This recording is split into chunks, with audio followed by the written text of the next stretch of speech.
Part 1. The trillion-dollar warehouse. Nobody talks about. Okay, so you want to own a data center. Not a website, not a tech company, a literal building full of computers. Sounds boring, right? Here's the thing that's going to sound completely insane, and it's true. Right now, in 2026, the biggest companies on Earth are collectively spending more money building these boring warehouses full of computers than most countries spend on their entire national infrastructure in a year. Data center construction spending in the United States hit nearly $78 billion in 2025. And by the middle of 2026, spending had already blown past $49 billion in just the first 4 months. And here's the part that should genuinely stop you. A single one of these buildings, one AI-optimized data center campus, can cost more to construct than an entire NFL stadium multiplied by 10.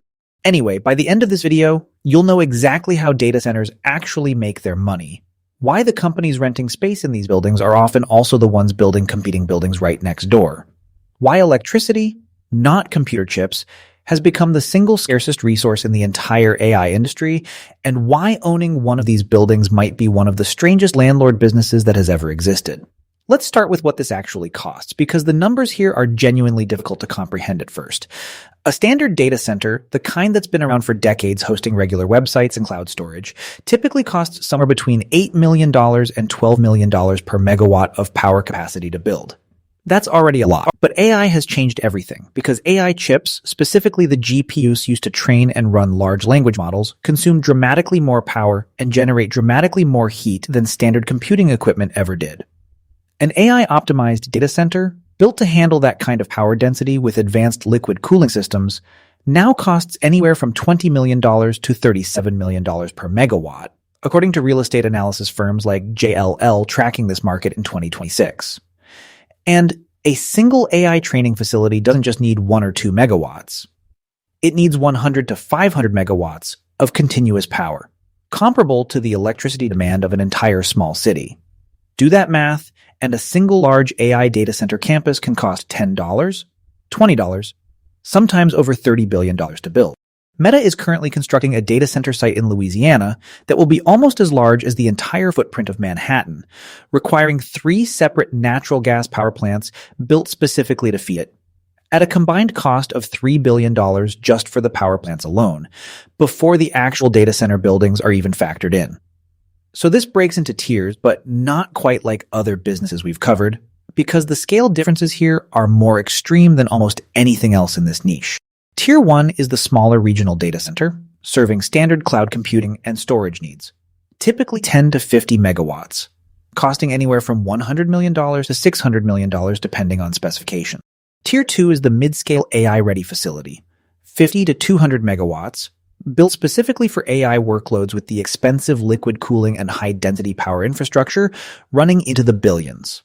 And Tier 3, the one making headlines right now, is the hyperscale AI campus, sometimes discussed not even in megawatts but in full gigawatts, where a single 1 gigawatt AI campus carries an estimated price tag of roughly $38 billion, and the 4 largest tech companies alone are on pace to spend around $725 billion combined on this kind of infrastructure in a single year.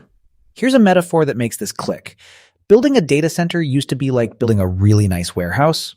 Expensive, sure, but a fairly standard real estate project. Building an AI data center today is more like trying to build a small power plant and a warehouse at the same time, except the power plant part has become so difficult and expensive that some developers are now discovering the building itself was never the hard part. The hard part is finding a place on Earth that actually has enough spare electricity to plug it into. And that single constraint, not chips, not land, not even money, is exactly what's reshaping this entire industry right now. Understanding exactly how the money flows once that building is actually running, and why the tenants inside it are sometimes also your fiercest competitors, that's exactly where we're headed next. Part 2. The landlord whose biggest tenant is also his biggest rival. Alright, so the building is up, the power is connected, and now it's time to actually make money from this multi-billion-dollar warehouse full of computers.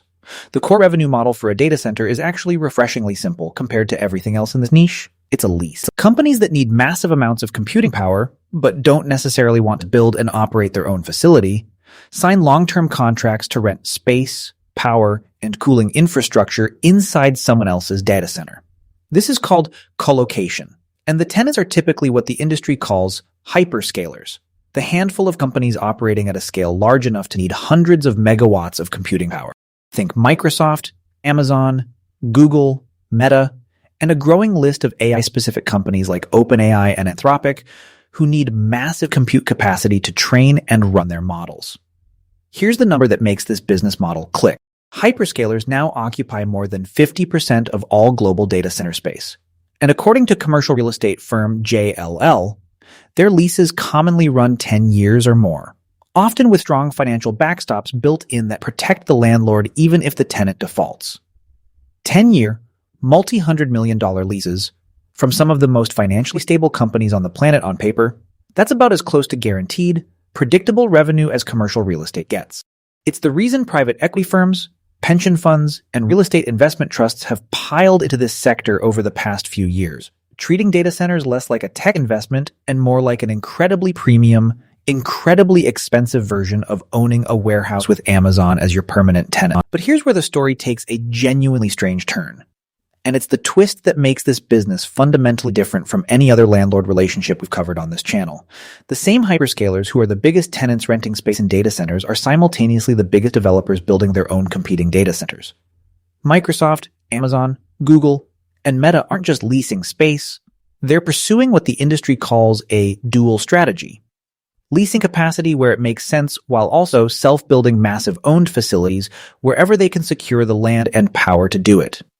Real estate analysts tracking this market project that hyperscaler-owned self-built capacity could roughly double over the next several years, growing from around 41 gigawatts to potentially 70 gigawatts of owner-occupied capacity by 2030.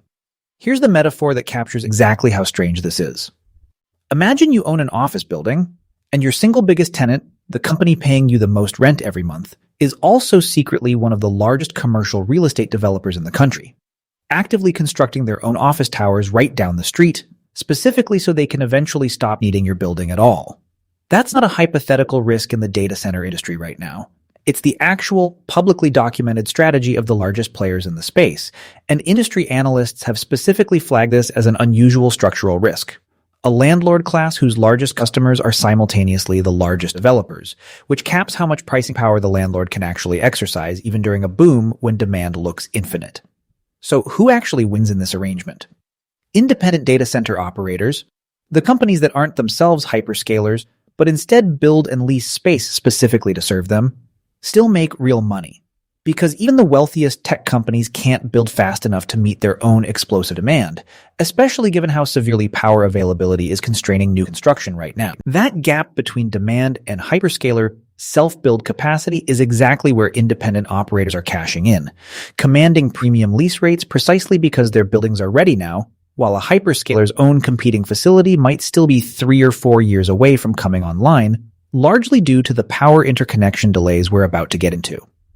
And this is really the fascinating tension sitting underneath this entire industry right now.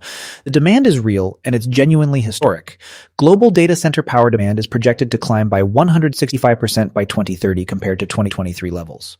But the revenue model, as attractive and stable as it looks on paper with those long hyperscaler leases, is quietly built on top of a customer base that's simultaneously trying to become self-sufficient, and an operating environment where the single most important resource required to actually run the building isn't chips, isn't land, and isn't even the tenant relationship. It's electricity. And understanding exactly how brutal that power constraint has become and why it's now the single biggest risk facing this entire trillion-dollar industry, that's exactly what we're breaking down next. Part 3. The power problem that could break the entire industry. Alright, so here's the question this video has been building toward. If the demand is this real, the leases are this stable, and the money flowing into this industry is this massive, what's actually standing in the way? The answer isn't chips, and it isn't money. It's electricity. And the scale of this problem is genuinely staggering. Once you see the real numbers, a single AI training facility can require 100 to 500 megawatts of continuous power, comparable to an entire small city.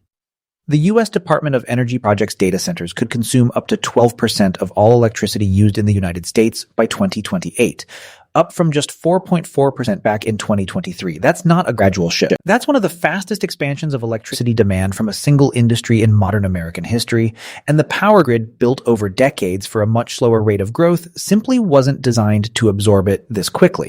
Goldman Sachs research projects U.S. data center power demand climbing from 31 gigawatts in 2025 to 41 gigawatts in 2026, and roughly doubling again to 95 gigawatts by the end of 2027. To even attempt to keep pace, American utility companies have collectively committed to a staggering $1.4 trillion capital spending plan through 2030, with individual utilities like Duke Energy alone committing over $102 billion just to build enough new power generation and grid infrastructure to feed this industry. Here's the detail that catches almost every new data center developer off guard, and it's become the single defining constraint of this entire industry.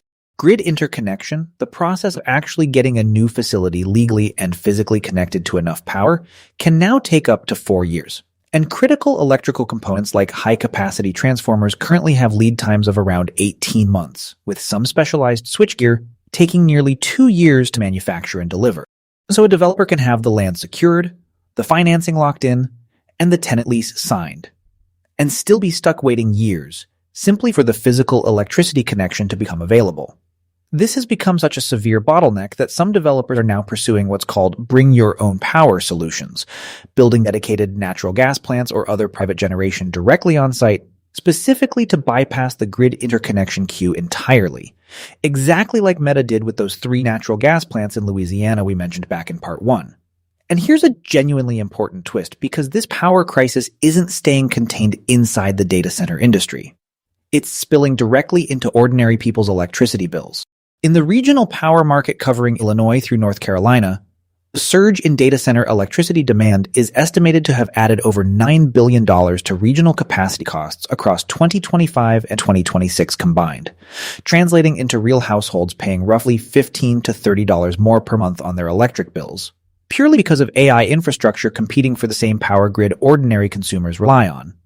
This has triggered genuine local backlash, with residents in states like Virginia, Texas, Georgia, and Arizona actively opposing new data center developments in their communities over water consumption, noise, and rising utility costs. That's the kind of political and regulatory risk that didn't exist for this industry even a few years ago.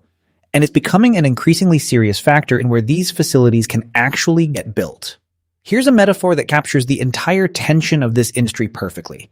Building a data center right now is like trying to open the most in-demand restaurant in the entire city, with unlimited customers lined up around the block desperate to get in. Except the city's water supply can only serve about half as many restaurants as everyone actually wants to open, and every other restaurant owner is fighting over the exact same limited water hookup. The demand isn't the problem. It was never the problem. The infrastructure required to actually deliver on that demand is the bottleneck. And it's a bottleneck that takes years and billions of dollars to expand in an industry that's currently trying to grow at a pace measured in months. So let's talk about what real profitability actually looks like given all of this. An independent operator who successfully secures land with existing power access, avoiding that brutal multi-year interconnection queue, and signs a 10-year hyperscaler lease at premium AI tenant rates can generate genuinely exceptional returns because they're essentially selling the single scarcest resource in the entire tech industry right now, ready-to-use power capacity. But an operator who gets the timing wrong, who breaks ground without securing power first, or who finishes construction just as a hyperscaler's own competing self-built facility finally comes online after years of delay, can find themselves holding an extraordinarily expensive building with a shrinking pool of desperate tenants. This is precisely the disciplined, execution-dependent business hiding underneath what looks, from the outside, like a guaranteed money machine riding the biggest technology wave in a generation. So here's the real myth this video set out to bust. People assume a data center is simply a warehouse full of computers, printing money because AI demand is infinite and only going up. It's not that simple. It's a business where the actual product isn't computing power. It's electricity access in an industry where the largest tenants are racing to become their own landlords, where the power grid itself has become more valuable and more contested than the land or the building sitting on top of it, and where ordinary families are already quietly paying the price on their monthly electric bill for a boom most of them have never once thought to question. The chips get all the headlines. But in the actual economics of owning a data center, electricity was always